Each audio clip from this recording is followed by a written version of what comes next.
Nais malaman ni Elmer kung maaari daw bang pumirma siya ng special power of attorney para sa kanyang kapatid upang kunin sa poder ng kanyang dating asawa ang kanilang anak.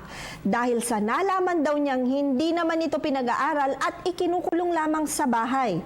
Kasalukuyan daw siyang nasa Dubai ngayon at hindi pa pinapayagan ng kanilang kumpanya na makauwi sa Pilipinas.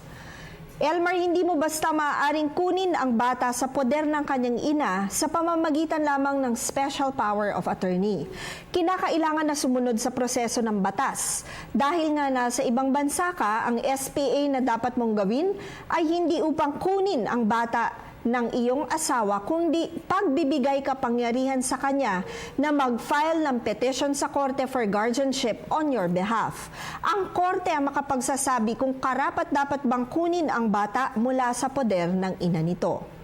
Tandaan, ang aming opinyon ay limitado lamang sa mga impormasyong inyong ibinigay sa amin at maaari itong mag-iba. Depende pa sa karagdagang detalye. Malaya po kayong makakakonsulta sa inyong napiling abogado. Patuloy po kayong mag-email sa newscenterptv4@gmail.com. Attorney JJ Jimeno Atienza, ang inyong bisig ng batas.